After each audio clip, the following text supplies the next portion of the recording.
Okay, joining us now on the line is Dr. David Markwell from Ridgeline Counseling, and our subject today is stress and anxiety. I know we're going into the holiday season, but this is something people struggle with or deal with all year long, but particularly maybe this time of year. So we're glad to have Dr. David Markwell again with Ridgeline Counseling with us. Dr. Markwell, how are you today?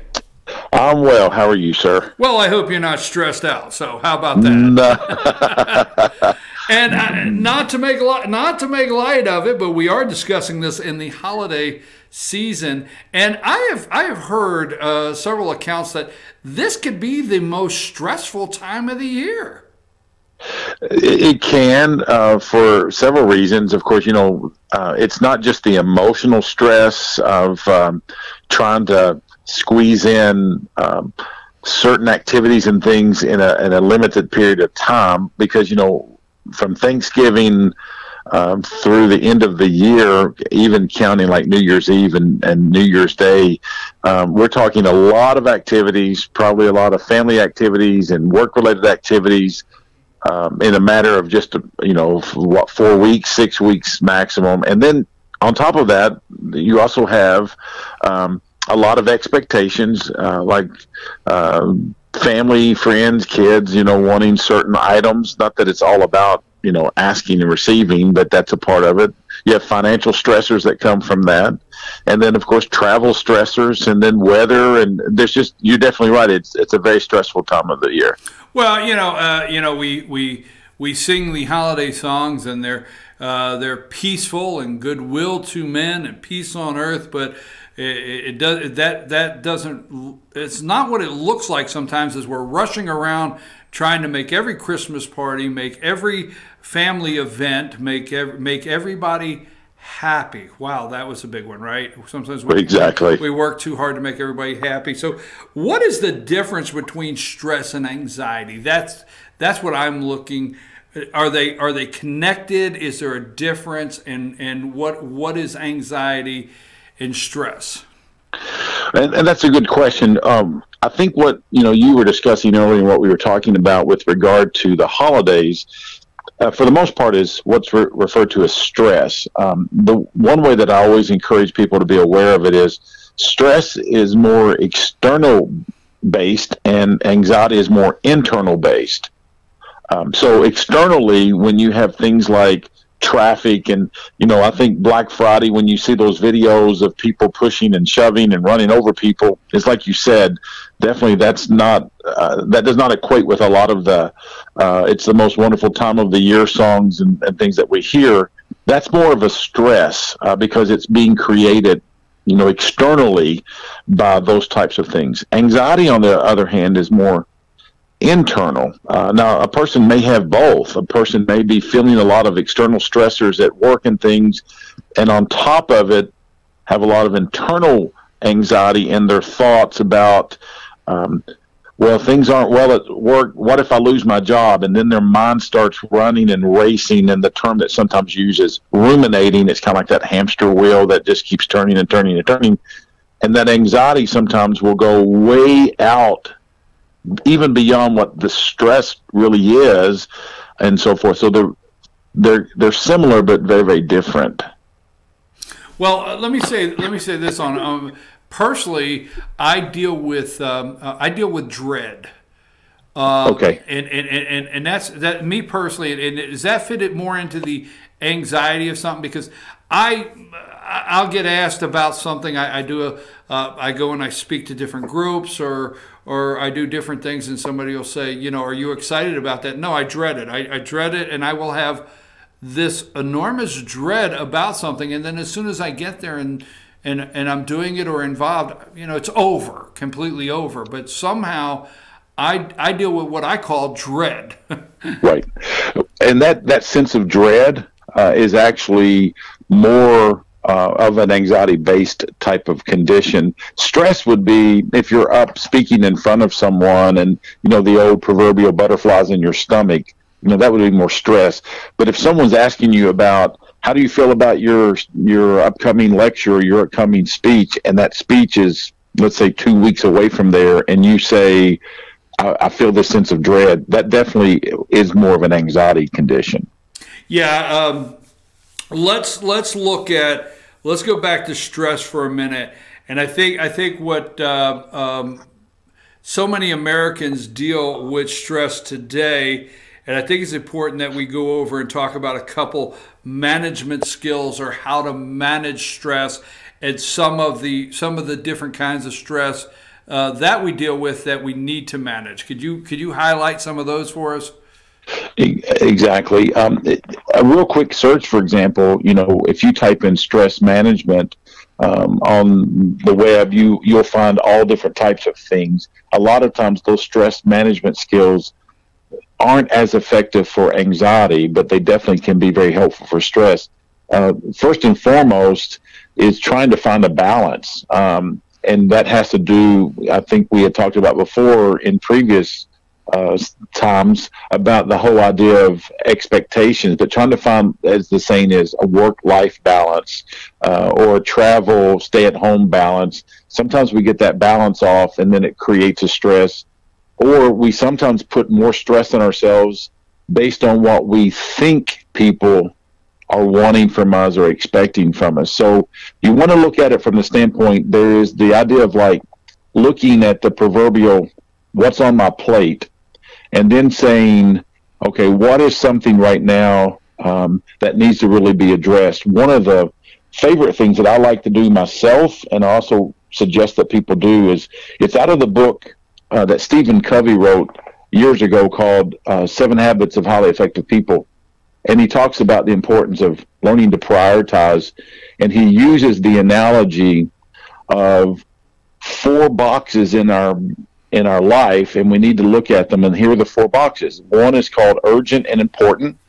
One is called urgent, not important. One is called important, not urgent. And then one is called not urgent and not important.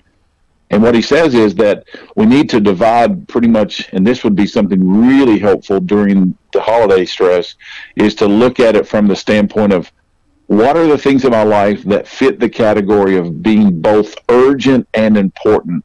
And that's where we need to put our energy. And then to divide the other things in and put energy, but less energy. So, for example, that not urgent and not important, a lot of times those are the little mundane things that we do.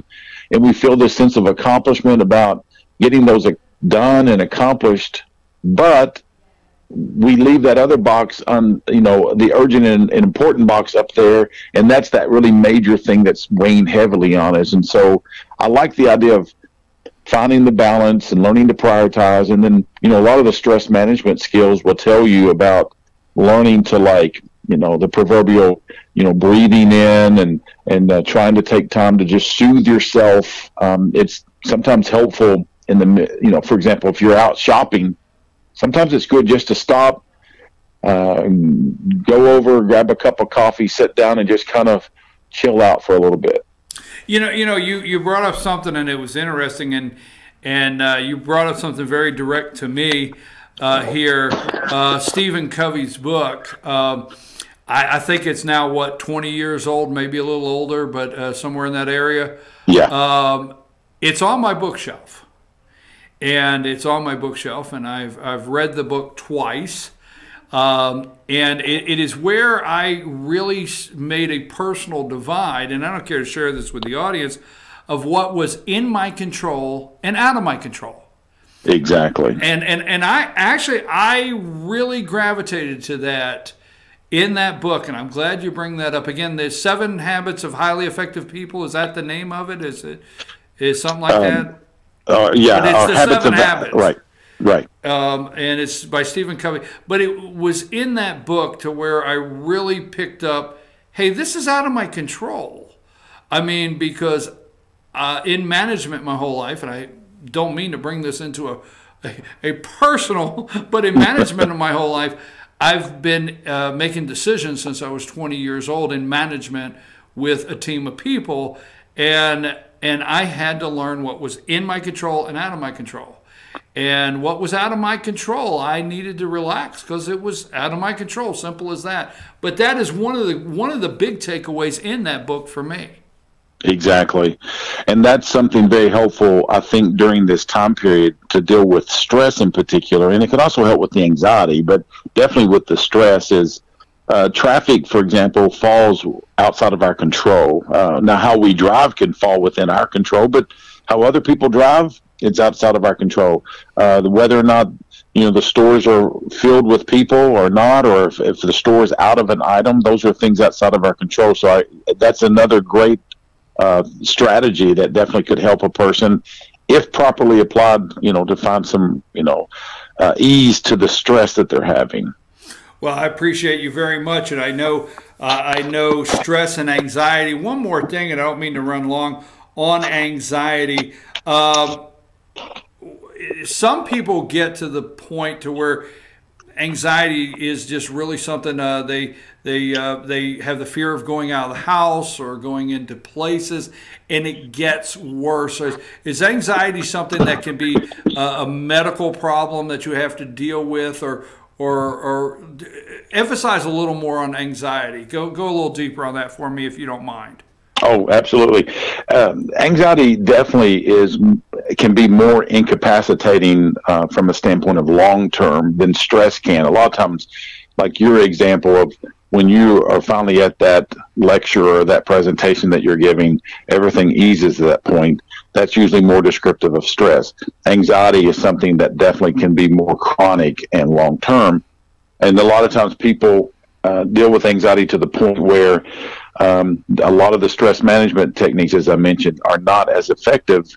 And so you have to look at it from two angles. Some people do need some medical professional help with regard to dealing with the racing thoughts and the ruminating thoughts that are going on with that. And sometimes that can be medication, but other times it's really trying to differentiate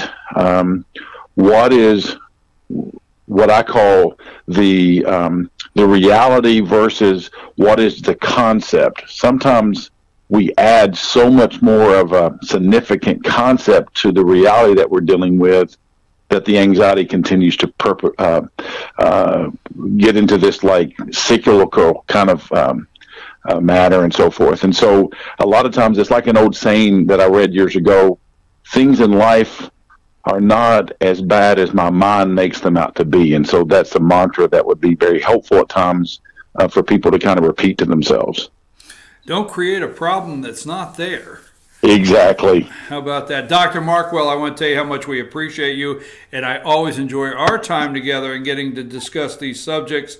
And we want to thank you again for this and wish you and your family a nice holiday season as you're rushing through, getting ready, and hopefully it's not too stressful.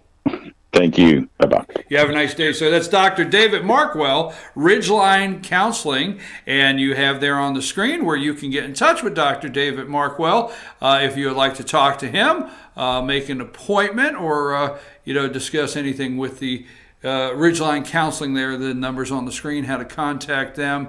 And our subject today, stress and anxiety. So I hope things are not too stressful and the anxiety is not a big problem. Right? There you go. Also, Dr. David Markwell's segments can be seen. You can go and share these with your friends on our YouTube channel, and that is FYN TV, Fetcher News YouTube. And we'll be right back.